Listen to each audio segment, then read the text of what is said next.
Welcome to the Catholic View for Women. News and views of interest to women, but discussed from a truly Catholic perspective.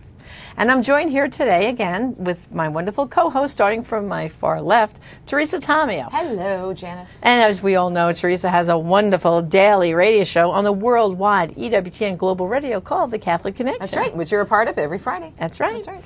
And of course here to my other left is Astrid Bennett Gutierrez. Hello, Janet. And she does a really great job of directing the LAPS, the Los Angeles Pregnancy Services, which is a pregnancy center in downtown LA. Los Angeles, yes. Right. And I know you're also involved in Hispanics for Life. Right. And today's topic is one we all really want to get into, which is radical feminism versus new feminism. And as we all know, the great John Paul II coined that phrase, the new feminism. And before we really dish the topic today, let's see what we went out, as we know, Teresa, you did people in Detroit, we did people in New York and Phoenix, and we got there, asked them, what does this new feminism mean to you? What are you talking about? So let's see what our women on the street had to say. Okay. What do you have to say? What do you have to say? What do you have to say? What do you have to say? What do you have to say? What do you have to say? You know, John Paul was really behind that, feeling that women were very, very important to the development of the civilization of culture that is a culture of life. And if we can't have women in this world who value that culture of life within themselves and don't understand how important that is, then that value will die. It would be something that would be a thing of the past. And that's something that we really need to focus on in the home, because from the woman comes all the important culture nurturing, all the things that will make the culture in the future something that will be God-driven rather than godless. Women are hardwired for relationships. And so to me, authentic feminism essentially means embracing that intrinsic yearning within the heart of every female and figuring out a way to employ that desire, that longing as a strength, rather than, which is in contrast to the perspective of the world, which views that quality as a weakness. Authentic feminism is beauty. It's coming to know who you are in Jesus Christ, why it is He made me the way He made me, what's my destiny. Authentic feminism is true, and it's beautiful, and it's good. And when you see true, authentic feminism lived out well, it's attractive because it's true. So it's understanding who you are, not just who you are as regards to culture or who you are with regards to other people and how you relate to them, but who you are with the Lord first. Well, that's interesting to get all the perspectives. It really was. But now, Teresa, tell us, where's this new feminism term coming I am from? so glad you asked me that question. Any chance I get to promote papal documents, I just think it's so cool that we have these opportunities to really understand, because this is the voice of Christ speaking through the Vicar of Christ. And this, of course, came from John Paul II and Evangelium Vitae. And that's going to be part of our homework assignment at the end of this from Teacher Janet. But let me read this to you, because this is just so phenomenal. In transforming culture so that it supports life, women occupy a place in thought and action which is unique and decisive. It depends on them to promote a new feminism, and this is key here, which rejects the temptation of imitating models of male domination in order to acknowledge and affirm the true genius of women in every aspect of the life of society and overcome all discrimination, violence, and exploitation. So the thing about this that is so phenomenal to me is that look what we've done in our world today, in our culture, and you two know this because of your work in the pro-life movement, that we think that being a woman means acting like, as I said before in our last segment, a man behaving badly, but in the case of really going against our own natural way of doing things in terms of our body, whether it's contraception or, God forbid, abortion, that whole situation of going against the natural order of things, trying to reject our femininity and our fertility, which is one of our greatest gifts, rather than to embrace it. That's right. Teresa, so it's huge. You can probably point to all the world's ills and point it back to the fact that men and women have forgotten who they are. Who they are. Yeah. John Paul II also taught that in Theology of the Body. This is what we're talking about here. I mean, we all know, like, they make abortion sound like it's liberating for women, but it really liberated men from responsibility of being true men, true dads, true fathers, and standing up for their children. And it makes it worse for women because of all the fallout from abortion. Well, it's right. worse for all society because of the connection, as you said, to so many ills. Absolutely. But what happens to women when they have an abortion, you two know this better than anybody because you've worked with so many, and Janet with the Silent No More Awareness campaign. Exactly, and it doesn't solve the problem; it creates all these other problems. They abuse drugs, alcohol, just to numb the pain. They suffer from eating disorders, psychological problems. So this is not.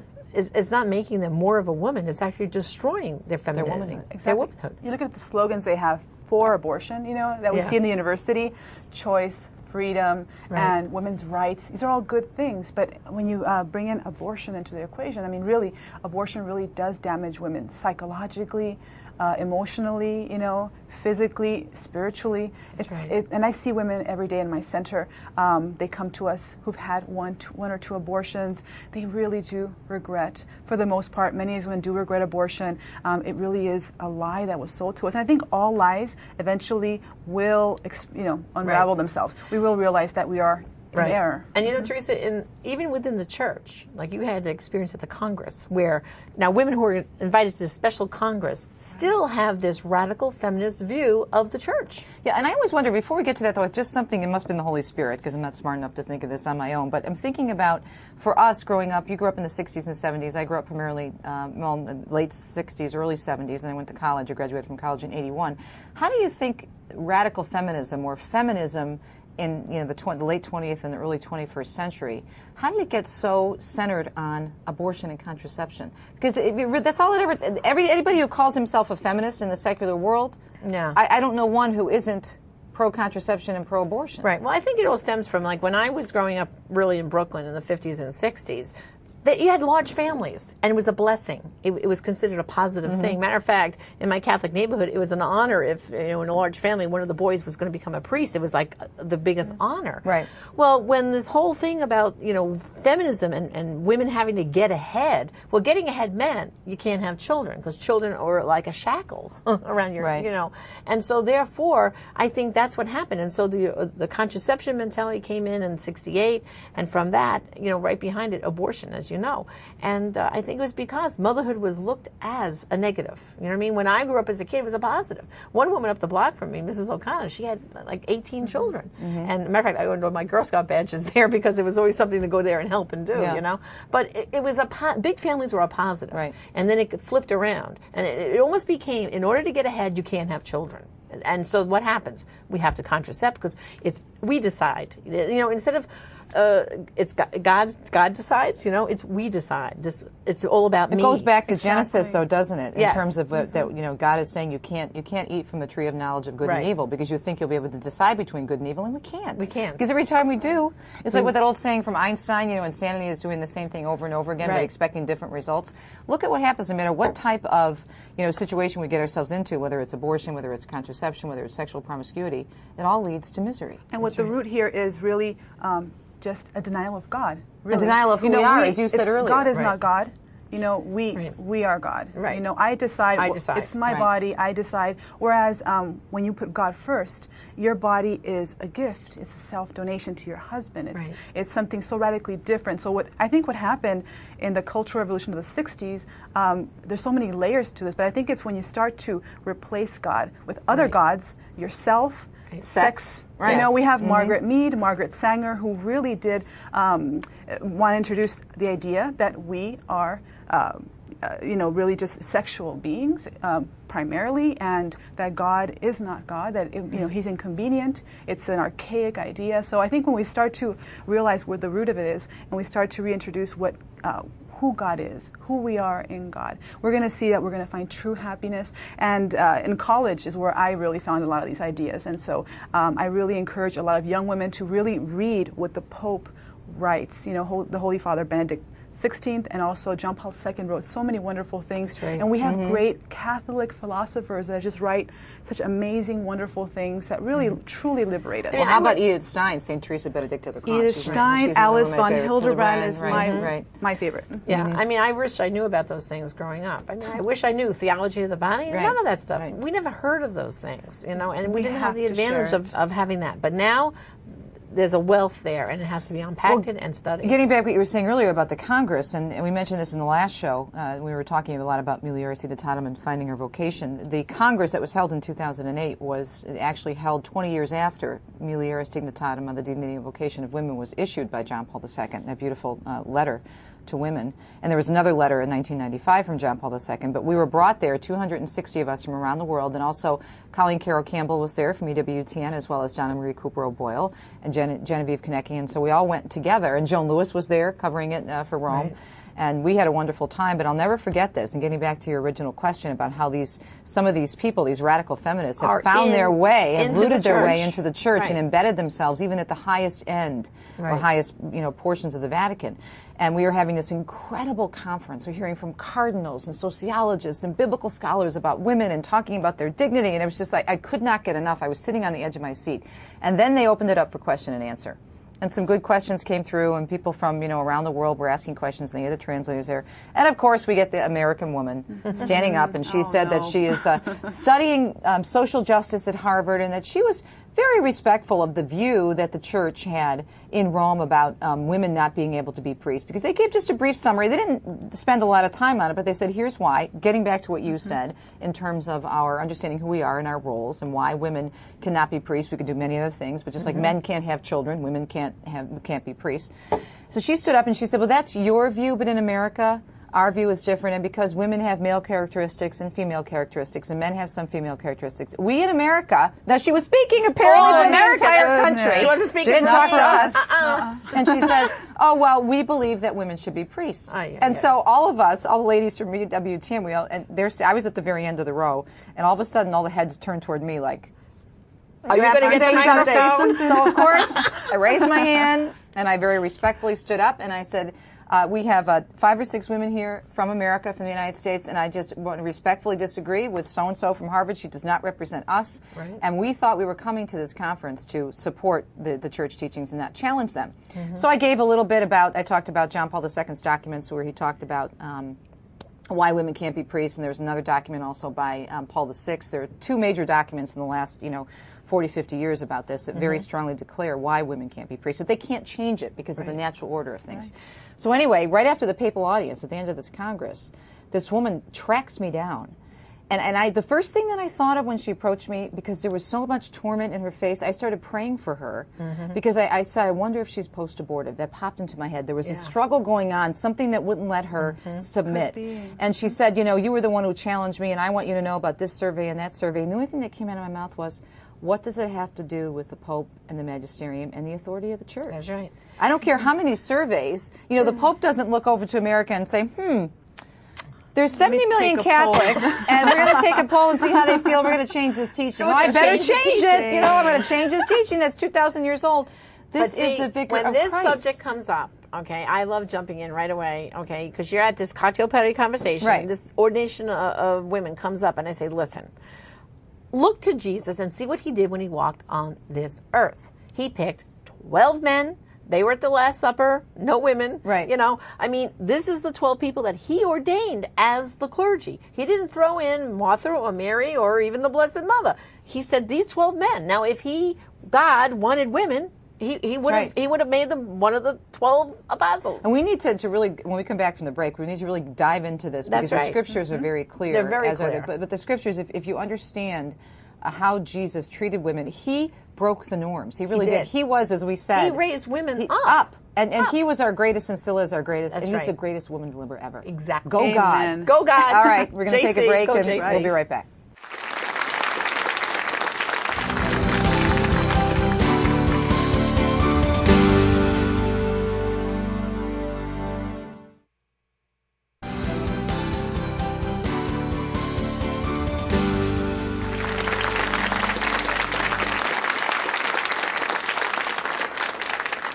Welcome back to the Catholic View for Women. And right before our break, we were discussing why women should not be ordained, and also how Jesus, when he walked the earth, how he raised up women. And that's not oppressive to us. That's got nothing to do with that. It has to do with who we are as male and female. And a good example is in John 4:27. I love this. I love this. Okay. And everyone has to understand, the apostles marveled that Jesus was talking That's to what a actually woman. it says in John 4:27. That's what it says. Now, what they have to understand that culturally, how taboo that was at the time. That was really the big let's thing. talk about the background leading up to this. This was Jesus at the well with the Samaritan woman. That's right, the Samaritan woman. And so he was at the well waiting for her because he knew she was, obviously he's God, he knows everything, he's waiting for her. She came, and if you understand the layout, and I've been to the Holy Land many times, at noon, at midday, it's very hot. And the reason she would go to the well in midday to fetch water because very few people, and she was a woman of ill repute, and she was living with several different men, and the woman she was living with, the man she was living with at the time was not her husband.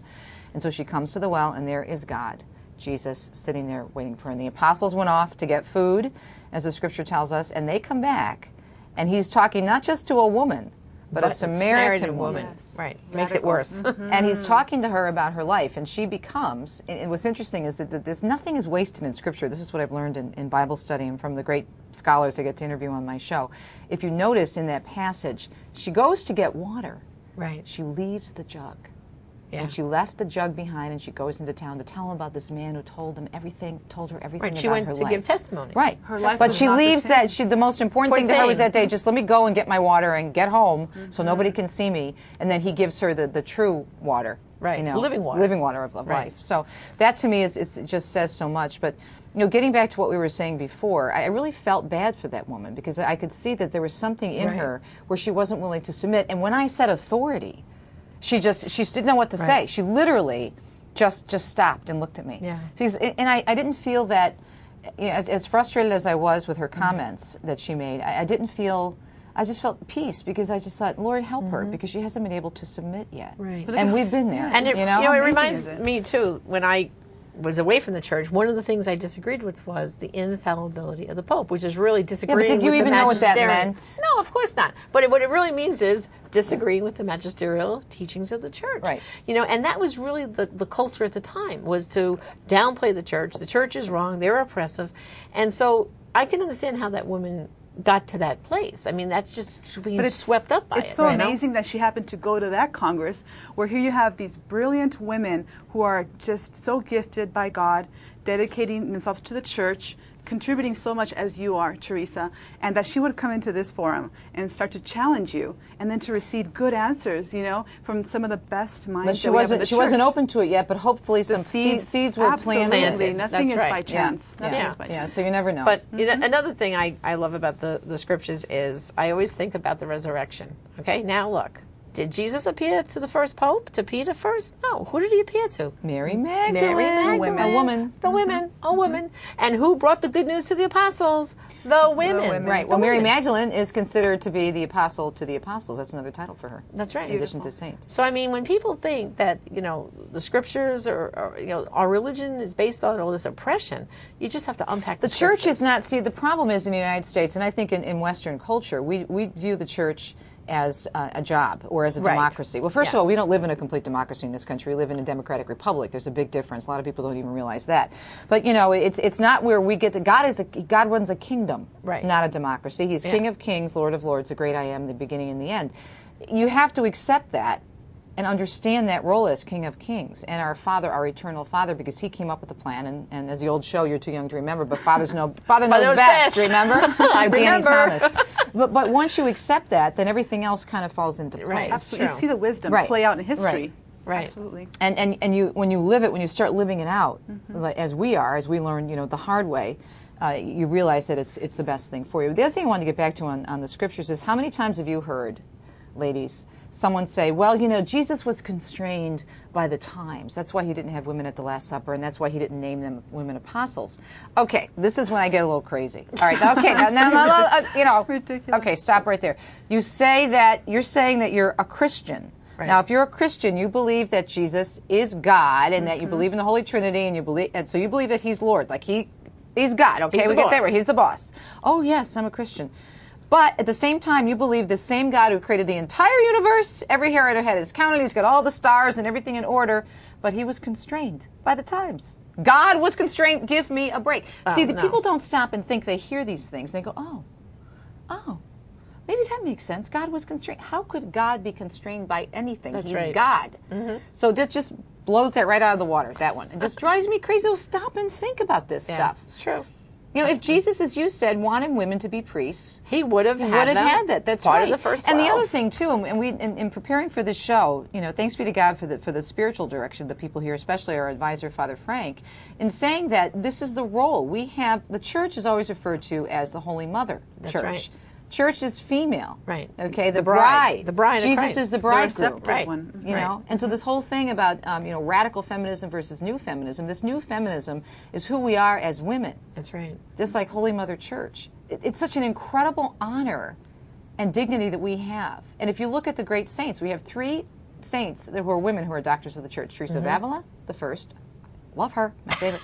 Catherine of Siena, and Teresa of Lisieux. Right. On the other side, too, is basically seeing who we are as women, like what our vocation is, and to give life. I mean, and we are the tabernacles of life, and we give spiritual life. And for example, these 3 women you just mentioned, the 3 saints, they're all nuns, they're all sisters, consecrated women, and they are true brides of Christ. I mean, they have that privilege of being brides of Christ. So we forget in the argument about priesthood and the male priesthood, it's basically, well then, who are the women? You know, who was the Blessed Mother? An incredible gift that we have to give life physically and spiritually, and that priests are also spiritual fathers. Right. To have the fatherhood and motherhood, which we need both of those. That's right. That's why they're called father. Matter of fact, you know, on Father's Day, you know, because I'm with Priests for Life, you know, we always make a big thing to our priests. Happy Father's Day, spiritual dads, you know.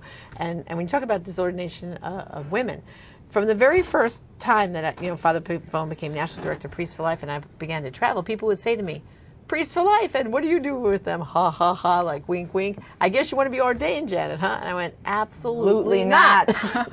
No way, you know. But there is this thing about ordination. I don't understand. I just don't get what is the big fight about? Because I think it's the same, as I was saying before, it's viewed as a job, and we have to break the glass ceiling and keep going and going. Right. And also the secular world, the universities. And this is the last bastion, they think, if they can crack the church and bring down the church and have the church change on contraception, abortion, and the male priesthood, then boy, you know, then the sky's the limit. So can you read that quote that we have from Mulieris Dignitatem? The women are the first at the tomb. They are the first to find it empty. They are the first to hear, "He is not here. He has risen, as he said." They are the first to embrace his feet. They are also the first to be called to announce this truth to the apostles. Isn't that great? That's great. And then our homework assignment, we're going to read MD, Mulieris Dignitatem, go back to that again. But also we should put, I'm thinking Evangelium Vitae, we should have them go over. Yeah, we should. And they're going to go to, starting with the CatholicViewForWomen.com. We're on our webpage. We're going to have the links to all these documents and the homework assignment. Because again, this show is not just about listening to us talk about the topics, but we really want the women watching to really learn about these topics, learn about those documents, and then guess what? The next time there's a cocktail party conversation and you hear someone talking about something, you can quote from a church document and sound authoritative, and that's it. Absolutely. And the whole thing is, don't be afraid of these documents. I mean, none of us have theology degrees. No. You know, we're educated in our various fields, but ask for the intercession of the Holy Spirit. And then go over it more than once. I mean, I go back to these documents all the time. Yeah, read. You'll be surprised by the beauty. They're tremendous. It's like so liberating. See that word, liberating? Liberating. There it is in the gray. So Janet, the church is really liberating. It is. It really is when you understand when you fully understand and embrace it. So just remind people, we have to go to the CatholicViewForWomen.com. And also, don't forget, friend us on Facebook, like our show, spread the word, and get other of your friends to watch it, because our goal, like we said here, is to bring more people back to the church. All right. That's all the time we have today, but we'll see you next time on The Catholic View for Women.